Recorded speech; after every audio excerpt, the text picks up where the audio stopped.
menageries of terrifying metaphysical monsters, but could be gathered by each of us, applying the worrying and thinking mind to the conundrums of life. Questions come rippling out of their pages. What is the underlying structure of things? What lasts? What is constant in a world of flux? What is identity or substance? What is the relationship of thought to world?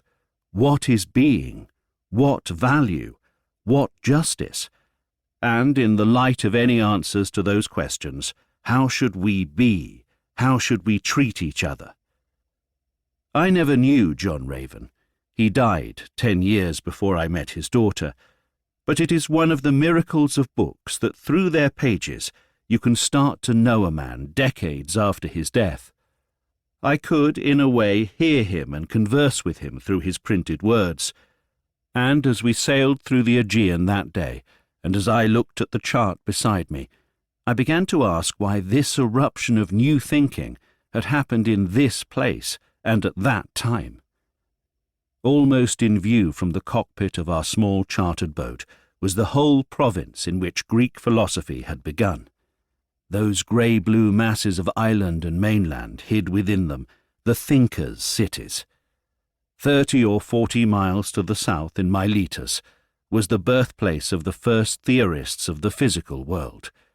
20 miles to the east in Ephesus was the home of Heraclitus, the first person to consider the interrelatedness of things. Just to the north, in the twin cities of Notion and Colophon, was the country of Xenophanes, the first philosopher of civility.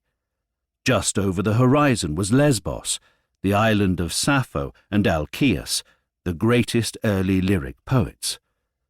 To the south, in Samos, the birthplace of Pythagoras, the man who first imagined an everlasting soul, and who, when exiled to southern Italy, took this intellectual revolution to a new and Western Greek world, where it flowered again in surprising and radical forms. That wonderful day's sailing was the invitation to which this book is an answer. It is an exploration of the sea and city world in which, in the Western tradition, the great and everlasting questions of existence were first explored. What I have written is grounded in a double belief.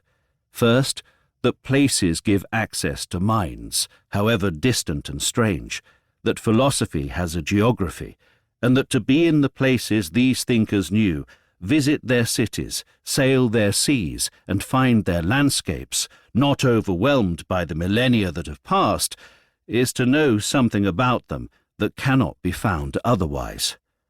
And second, that despite that locatedness, and despite their age, the frame of mind of these first thinkers remains astonishingly and surprisingly illuminating today. Read them, and you will find your way of seeing the world refreshed and renewed, as if you had bathed one cool morning in a different sea.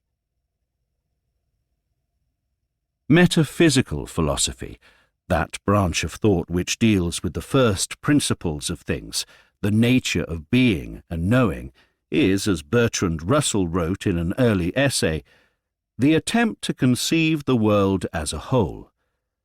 Philosophy had not begun, he added, as an act of intellectual exclusion, but had developed from the first by the union and conflict of two very different human impulses, the one urging men towards mysticism, the other urging them towards science.